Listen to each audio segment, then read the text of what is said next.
As we speak, over 200 young people in ISIOLO have been arrested. Nasikia wale watu wa madawa wameleta hawa vijana kuja kupiga kelele hapa. Nyinyi vijana, sikizeni vizuri. Hamuwezi kutisha serikali ya Kenya. Scandal after scandal. Over 200 youths in ISIOLO have been arrested for echoing and rejecting President RUTO's promises in ISIOLO County. Tunaelewana jameni?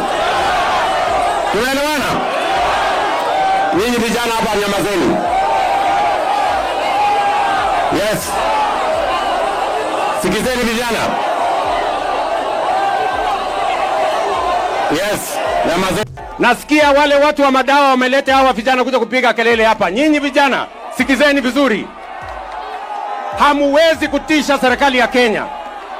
Sikizeni vizuri. Munanielewa? This incident comes after President Ruto's visit to northeastern Kenya to inspect and launch various projects. However, his visit did not go well, as it sparked significant backlash. Many people, particularly the youth, voiced their dissatisfaction with the president's development plans, and tensions escalated. Mimi nataka niwaeleze nyinyi vijana, nyamazeni. Hata kama nyinyi ni watu wa Guyo, nyamazeni. Tunaelewana? The situation has drawn attention from the opposition, with Kalonzo Musyoka instructing lawyers to file a case against the arrest of these young people for exercising their rights to political expression and dissent. The people of ISIOLO, for example, day before yesterday, people of ISIOLO have come out as champions for democracy. They were able to tell Mr. Ruto right in his live kwa kumwambia aende nyumbani. Now, do you know what he has done after that? Unajua alikuwa na argue akisema uwezi kushindana na serikali. Now, sikiza, as we speak, over 200 young people in ISIOLO have been arrested for exercising again the right of expression under the Constitution, freedom of expression. I have asked an advocate Njiru and human rights people on the ground in ISIOLO tomorrow to make sure they're in court and get all of them released, because they must, people of ISIOLO must exercise their full constitutional right. And that one has and it looks like it will be very difficult for Mr. Ruto, because that was ISIOLO. He was concluding his trip to northern Kenya, and he did it in style by being told to go home. Now people of Embu spoke, and he doesn't even know how to handle his minister for public service, because people in this country are speaking with one voice. To crown it all, 3 judges of the High Court have issued a classic ruling, which is going to guarantee our multi-party democracy.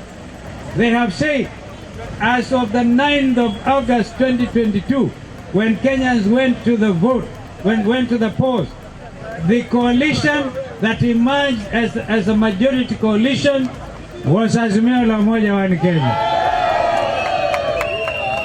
We have asked our members of parliament of Azimio on Tuesday, when the parliament resumes, waende wakae on the side of the majority. Unless, of course, these people obtain stay. I don't see how the judges properly exercising themselves. Remember, I'm senior counsel. This event raises the question, is President Ruto facing a period of intense opposition, where many of his promises and projects are being rejected? Recently, Deputy President Rigathi Gachagua publicly espoused what he described as Ruto's political strategy. Gachagua claimed that Ruto claims every laws and know every road when he comes to visit in different regions, using development projects as a tool to convince local populations that he understands their challenges. Alienda kwenu siku 6. Kwetu he was there 6 days out of 7 every week. Hakuna kanisa hajaingia. Hakuna barabara hajui kwa jina. Hakuna soko hajui kwa jina. And you would memorize, we are very impressed. Anataja barabara, Wakikuyu wanasema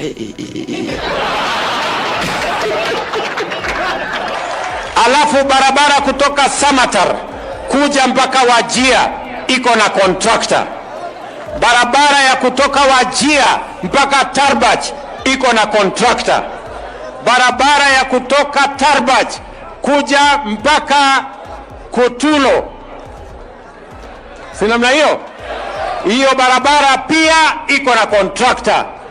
Barabara ya kutoka Kutulo kuja mpaka Kobo, hiyo barabara pia iko na contractor. Na barabara ya kutoka Kobo mpaka Elwak vile vile iko na contractor.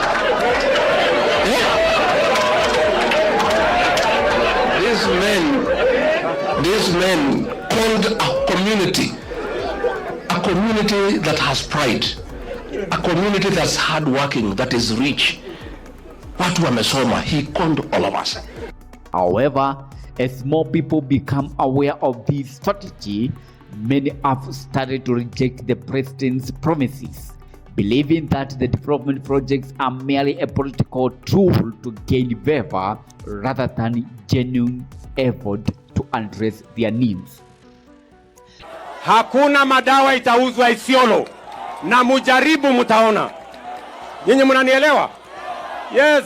The growing rejection of RUTO's promises signals a deeper frustration among Kenyans, especially younger voters who expected real change under his leadership. The fact that so many youth in ISIOLO were arrested for expressing their discontent shows the level of dissatisfaction with the government. People are questioning whether RUTO's leadership will shift in the coming years, or if the current pattern of broken promises will continue. Waja tupatie rais heshima, ni sawa? Tupatie rais heshima. Situsikize viongozi wote. Wale wamezoea kupanga watu wapigie watu kelele, hamutarudi kupiga ISIOLO kelele. Tunaelewana? The arrest of young people, coupled with the increasing political opposition, raises concerns about the state of democracy and freedom of expression in the country. Kenyans are left wondering, will President RUTO change his approach before the 2027 elections? Or is the nation ending toward even more dissatisfaction and division? Many are asking whether the political climate will shift in favor of the people's voices, or if it will continue to be dominated by strategic political moves that don't always align with the public's expectations. As we approach the 2027 elections, the questions surrounding RUTO's leadership and his ability to fulfill his promises will continue to dominate the national conversation. This is Stephen, GC News.